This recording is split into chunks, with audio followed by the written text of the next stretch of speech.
কি কাটছো? এই যে এঁচোড়, গাছপাটা কচি কচি এঁচোড় কাটা হচ্ছে। এঁচোড়টা হেভি কচি, বাচ্চা এঁচোড়।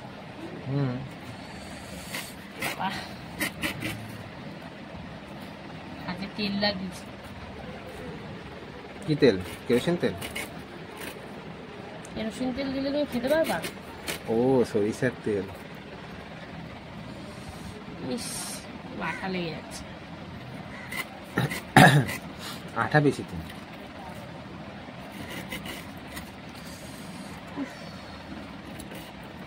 ছোটগুলো একটা সুবিধা আছে, জাস্ট পিছনটা কাটো, মুখটা একটু কাটো, ব্যাস পালা করে দিয়ে দাও।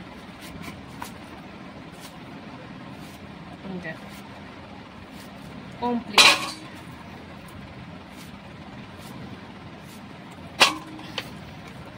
ইস, আঠা না লেগে যায়।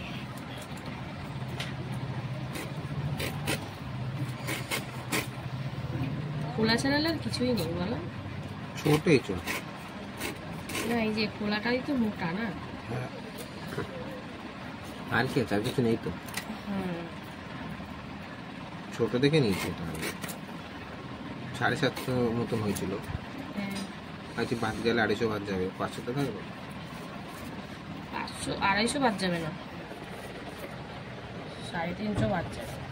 আমি হিসাব করে নিয়েছি, যদি বাদ যায় তো 250 বাদ যাবে, তাই হয়ে যাবে। হ্যাঁ, আবার কি না, এক বেলা তো আমাদের খাই। আর আজকে তো এমন দিনেই করছি যেটা নিরামিষ হবে, আদা জিরে বাটা দিয়ে হবে। কালকে করতাম, কিন্তু আগের দিন মাংস খাওয়া হয়েছে, কালকে আবার রিচ করবো, শরীরে এফেক্ট হয়ে যাবে। কালকে যদি রান্না করতাম তাহলেও আদা জিরে বাটা দিয়েই করতাম। গরম না, বিশাল গরম পড়েছে। আঠা লাগা না, বেরিয়ে চলে যাচ্ছে হাত দিয়ে ছিঁড়ে। দেখো আঠা, তো হাতটা চটকে নিয়ে আবার, তাহলে আঠাগুলো চলে যাবে। এই দেখো, এমনি ভালো ফ্রেশ, মনে হবে তুমি গাছ থেকে মানে কেটে নিয়ে এসছো মনে লাগছে। কিন্তু তুমি যদি কাটা এঁচোড় আনতে, তাহলে আমার যেদিন এনেছো তার পরের দিনই করতে হতো, এতদিন রাখা যেত না। যেমন 2-3 দিন রেখে দিয়েছিলাম, ওই জন্য তো গোটা নিয়ে এসেছি। চিংড়ি দিয়ে হলে ভালো লাগে, কিন্তু আজকে শুক্রবার, পেঁয়াজ রসুনই দেবো না তো। আর চিংড়ি নিরামিষ ভালো লাগবে? হ্যাঁ, কেন ভালো লাগবে? নিরামিষ কি মানুষে খায় না? এক একটা জিনিসের এক এক রকম স্বাদ। তো দেখো এটা কত আটা বেরিয়েছে।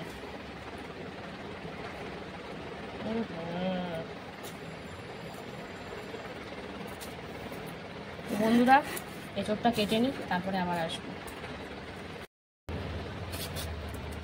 তো বন্ধুরা, এঁচোড় কাটা কমপ্লিট।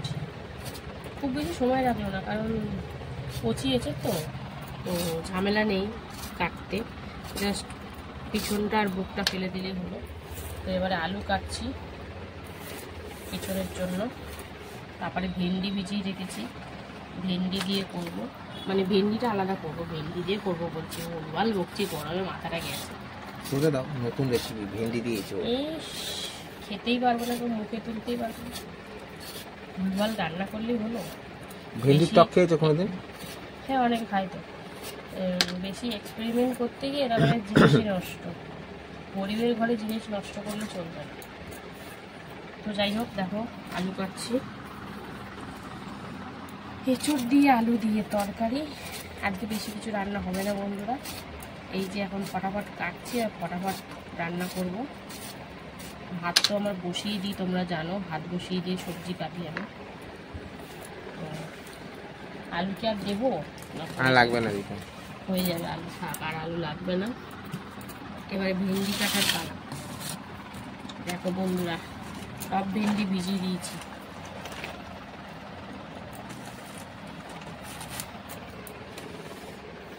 তো চলো এবারে কেটে নেওয়া যাক। জ্বালানি নিয়েছি কাটবো বলে। তো ভেন্ডিটা ভাজাই করবো। এই দেখো ভেন্ডি ভাজা আর এঁচোড়। তো এতগুলো ভেন্ডি কাটতে মিনিমাম লেগে যাবে 5-7 মিনিট। তো চলো কাপ কাপ করে কেটে ফেলি। কচি আছে ভেন্ডিগুলো। কচি ভেন্ডি নিয়ে এসেছি। একটু পেঁয়াজ দিলে ভালো লাগতো, কিন্তু আজ শুক্রবার পেঁয়াজ দেওয়া যাবে না। পেঁয়াজ দেবা না? না, আজকে এমনি ভাজা হবে। পেঁয়াজ দিয়ে ভাজলে বেশি ভালো লাগে। তো দেখি কতটা হয়, যদি মনে হয় অল্প তাহলে আবার একটু আলু দেবো, নাহলে আলুও দেবো না, শুধু ভাজা। তাহলে ভালো লাগবে না। আজকে শুক্রবার, কিছু করার নেই, পেঁয়াজ খাওয়া যাবে না।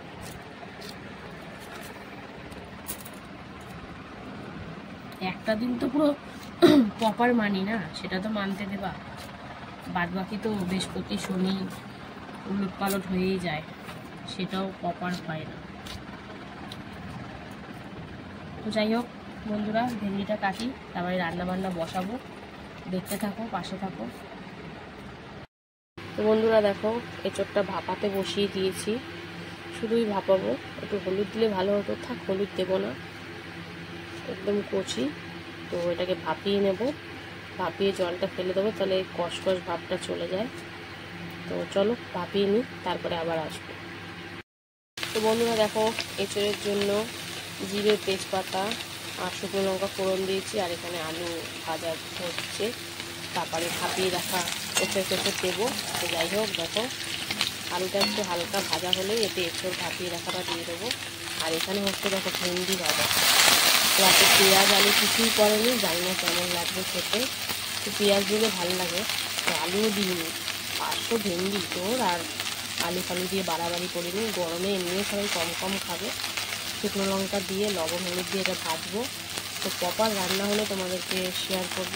আর এখানে এঁচোড়টা দেখো, মানে এঁচোড়ের আলুটা প্রায় হয়ে গেছে ভাজা। এবারে ভাপিয়ে রাখা এঁচোড়টা দিয়ে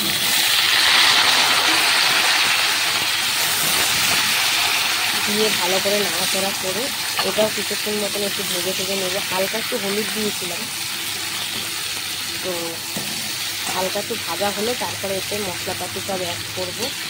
তো দেখতে থাকো, তোমাদের সাথে সব কিছু শেয়ার করবো। তো এইসবটা একটু ভাজা ভাজা হোক, তারপরে আবার আসি। তো বন্ধুরা দেখো, ভেন্ডি কিন্তু ভাজাভাজি চলছে, লবণ আর হলুদ দিয়ে দিয়েছি, অনেকটা মজেও গেছে। আর একটু লালচে লালচে ভাজা হলে কিন্তু হয়ে যাবে, এখনও কিন্তু প্রপার ভাজা হয়নি, দেখতেই পাচ্ছ। তো এটা ভাজা হোক। আর এদিকে দেখো এঁচোড় আলু সুন্দরভাবে ভাজা হয়ে গেছে। কম তেলেই করব, খুব বেশি গরমে তেল দিয়ে করব না। আর হলুদ দিয়ে দিয়েছি, এখনও লবণ দিইনি, পরিমাণটা পরে দেব। এবারে দিয়ে দিচ্ছে আদা, জিরে, কাঁচা লঙ্কা, টমেটো একসাথে বাটা। তো দিয়ে ভালো করে মিশিয়ে কুচিয়ে কষিয়ে নেব একদম সুন্দর করে। একটু কাশ্মীরি লঙ্কার গুঁড়োও দেবো। তো চলো দেখাবো তোমাদের কষানোটা। বন্ধুরা দেখো, কাশ্মীরি লঙ্কার গুঁড়ো, লবণ, সামান্য একটু চিনি আর একটু সামান্য ধনের গুঁড়ো দিয়েছি। যেহেতু নিরামিষ, এগুলো না দিলে একদমই ভাল লাগবে না। এঁচোড়টা একটু মাংসর মতন হলে, আর এরকমভাবে মানে নিরামিষ যদি করা যায় একটু চিংড়ি করলে ভাল লাগে। তো এটা একদম প্রপার নিরামিষ, তো ওই জন্য একটু যদি রসিয়ে কষিয়ে না হয় তো ভালো লাগবে না খেতে। তো ধনের গুঁড়ো খুব একটা খারাপ জিনিস না, পেট ঠান্ডা করে। জিরের গুঁড়োর থেকে ধনের গুঁড়ো অনেক উপকারী। তো যাই হোক, সব কিছু দিয়ে একটু সামান্য জল দিয়ে কষিয়ে নেব। তারপরে এতে পরিমাণ মতন জল দিয়ে সেদ্ধ করব। আর লাস্টে নামানোর আগে একটু গরম মশলা ঘি দেবো। আজকে একটু ঘি ইউজ করব, অনেকদিন ঘি ইউজ করি না। গরম পড়েছে বুঝতেই পারছি, কিন্তু একটু সামান্য দিলে নিরামিষ দিনে ভালো লাগে। তো চলো এটা প্রপার কষিয়ে নিই, তবে জল দিয়ে একদম প্রপার রান্নাটা তোমাদের সাথে শেয়ার করব। তো দেখতে থাকো, পাশে থাকো, টাটা। তো বন্ধুরা, ভেন্ডি ভাজা রাখা হয়ে গেছে, কিন্তু একদম ছাড়া ছাড়া। এর আগে যতবার দেখেছিলাম লাগা লাগা আঠা আঠা ছিল। তো যাই হোক, এবার ভেন্ডিটা নামিয়ে দেবো। আর এখানে এঁচোড়টা দেখো প্রপার জল দিয়ে দিয়েছি, এবার সিদ্ধ হওয়া অবধি অপেক্ষা। তো চলো ঢাকা দিয়ে দিই, তারপরে আবার দেখাবো রান্না হওয়ার পর। তো চলো ভেন্ডিটা এবারে নামিয়ে দিই। বন্ধুরা দেখো, ইঁচড়ের তরকারি কমপ্লিট, সব সিদ্ধ হয়ে গেছে, আলু ইঁচড়। তো এবারে নামিয়ে দেবো। অনেকটাই ঝোল দিয়েছিলাম, তো ঝোল টেনে গেছে, এবারে নামিয়ে ফেলবো। এর থেকে বেশি টানলে আর হবে না। তো চলো একবারে দেখা হবে খাওয়ার সময়। হ্যালো বন্ধুরা, শুভ দুপুর। তো প্রতিদিনকার মতনই কিন্তু আজকেও লাঞ্চের থালি নিয়ে বসে পড়েছি। তো চলো দেখে নি লাঞ্চ মেনুতে যে কি কি আছে। তো দেখো লাঞ্চ থালি সুন্দর করে সাজানো হয়ে গেছে। রয়েছে গরম গরম ভাত, এক টুকরো গন্ধরাজ লেবু, রয়েছে ভেন্ডি ভাজা, এটা হচ্ছে নিরামিষ এঁচড়ের ডালনা, আর রয়েছে পাঁপড় ভাজা। তো চলো বাটিগুলো সাইড করে আমার কর্তামশাই কিন্তু খাওয়া দাওয়া শুরু করে দিচ্ছে।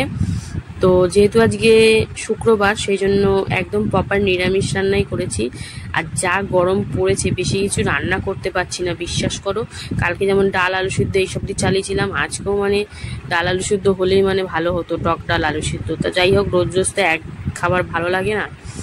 আর এই দেখো, তাই জন্য আজকে করেছি ভেন্ডি ভাজা আর এঁচড়ের ডালনা, মানে নিরামিষ এঁচড়ের। তো কর্তামশাই ভেন্ডি ভাজা দিয়ে খাচ্ছে। ভেন্ডি ভাজায় আজকে পেঁয়াজ দিতে পারিনি, যেহেতু আজকে নিরামিষ। আর আলুও দিইনি, অনেকটা ভেন্ডি ছিল বলে শুধু ভেন্ডি কিন্তু ভেজে দিয়েছি শুকনো লঙ্কা ফোড়ন দিয়ে। তো কর্তামশাই বলছে ভালোই লাগছে, কচি কচি ভেন্ডি তো মিষ্টি মিষ্টি লাগছে, ভালোই লাগছে। তো কর্তামশাই ভেন্ডি ভাজা দিয়ে খাক, তারপরে আবার আসছি পরের মেনু নিয়ে। তো ভেন্ডি ভাজা দিয়ে খাওয়া হয়ে গেছে, এবারে কর্তামশাই খাচ্ছে, মানে খাবে এঁচড়ের ডালনা দিয়ে। তো ভাতটা পুরোটা ভেঙে একদম এঁচড়টা ধাপাত করে ঢেলে ফেললো ভাতের মাঝখানে। আর নিরামিষ এঁচড় বলতে আমি এতে আদা জিরে কাঁচা লঙ্কা বাটা দিয়ে, টমেটো দিয়ে, ধনের গুঁড়ো জিরের গুঁড়ো সব দিয়ে করেছি। আর এর মধ্যে একটু গন্ধরাজ লেবু চিপে নিল। তো বুঝতেই পারছো গন্ধটা। আর এঁচড়ের তরকারিটা ভাবলাম একটু ঝোল ঝোল করবো, কিন্তু ঝোলটা মরেই গেছে, মানে আমার খেয়াল ছিল না, বসিয়ে দিয়েছি গরমে। আর বুঝতে পারছি তো পাখার হাওয়া খেতে খেতে আর ওখানে ঝোল টেনে গেছে, তো আর জল দিইনি। তো এইভাবেই আজকে দুপুরটা কাটলো। তো পাঁপড় ভাজা করেছিলাম, আমাদের নিরামিষ দিনে পাঁপড় ভাজাটা থাকবেই। তো আজকে আর চাটনিও করিনি, এইভাবেই আজকে এই অল্পের মধ্যে দিয়ে সেরে দিয়েছি। তো তোমাদের কেমন লাগলো আমাদের এই ভিডিওটা অবশ্যই লাইক করো আর ফলো করে পাশে থেকো। টাটা।